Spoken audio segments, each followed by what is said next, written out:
Hello and welcome back to Med School. Our today's topic is about spinal cord.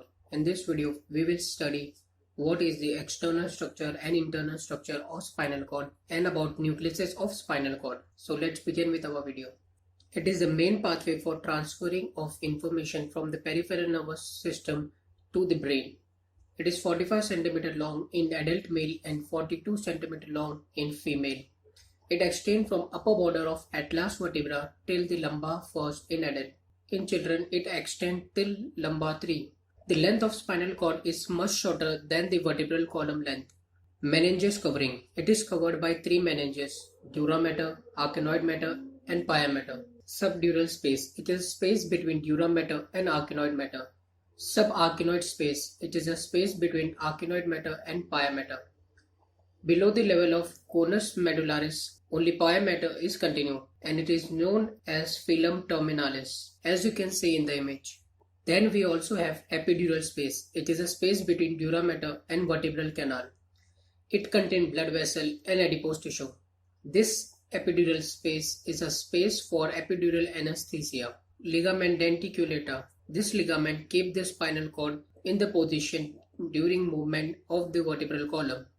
Then we have filum terminale. It is 20 cm long. It is attached to first segment of the coccyx vertebra. Filum terminale has two parts. Filum terminale internum, which is 15 cm long and it extends till sacral 2.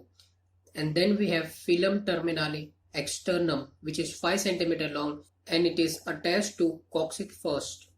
Then we have enlargements. In spinal cord, we have two enlargements. First, cervical enlargement. It extends from cervical 4 to thoracic 1 and its main function is to supply the muscle of upper limb. The second enlargement is lumbar enlargement, which extends from lumbar 2 to sacral 3 and it supplies the muscle of lower limb. Then in spinal cord we have cauda equina. Cauda equina is a horse-tail-like projection which is formed by fusing of ventral and dorsal root of the spinal cord of each side. There are total 40 nerves root involved in the formation of cauda equina. It extends from lumbar 2 to sacral 5 vertebra. External features of the spinal cord. There is presence of anterior median fissure, posterior median sulcus, anterolateral sulcus, and posterior lateral sulcus, as you can see in the image. These are the four structures which divide the spinal cord in anterior, lateral, and posterior part respectively. Internal structure of spinal cord. The grey matter is in center while the white matter is towards the periphery. The central canal consists of CSF. It consists of anterior horn and posterior horn on each side, and in thoracic 1 to lumbar 2 and from sacral 2 to sacral 4. It also comprises an additional horn which is lateral horn, which is part of autonomic nervous system. Then we have spinal nerves. There are 31 pair of spinal nerves. We have 8 cervical, 12 thoracic, 5 lumbar, 5 sacral and 1 coccyx. In spinal cord, posterior root always carries sensory impulse while the anterior root carries motor impulse.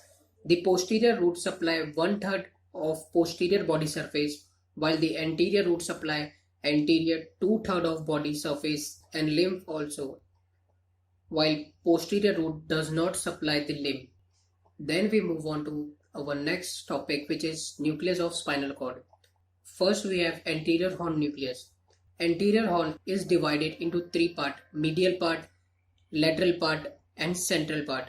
First we are going to see the nucleus of medial part. Medial part consists of ventromedial nucleus and dorsomedial nucleus. The main function of these two nucleus is to control the function of axial muscles. Axial muscle are the muscle which control the movement of head and spinal cord. Then we have lateral group. It is present in cervical and lumbar enlargement. It comprises of 3 nucleus. Then we have lateral group. Lateral group is present in cervical and lumbar enlargement only. It consists of 3 nucleus, which is anterolateral nucleus, which control the muscles of shoulder, arm, gluteal and thigh region. Then we have posterolateral nucleus, which supply the forearms and leg. Then we have posterolateral nucleus, which supply the hand and foot. Then we have the last group of anterior horn, which is central group. It consists of two nucleus, which is phrenic nerve nucleus and nucleus of accessory nerve. Then we have nucleus of lateral horn. The nucleus of lateral horn mainly consists of two nucleuses, which is intermediolateral nucleus and intermediomedial nucleus. Then we have nucleus of posterior horn. The nucleus of posterior horn are posterior marginal nucleus, substance gelatinous, nucleus proprius, and nucleus dorsalis. This nucleus are the relay centers for the ascending tracts. Laminar organization in spinal cord. In laminar organization, the spinal cord is divided into 10 parts. Now we will see what nucleuses are situated in what spinal lamina. First we have lamina 1 to 5, exteroceptive sensation, while the lamina 5 to 6 is for proprioceptive sensation. Lamina 7 is a relay zone between the muscle spindle and midbrain, while lamina 8 and 9 contain motor neurons, while lamina 10 is present medially and contain neuroglia cells. So that was all for today's video.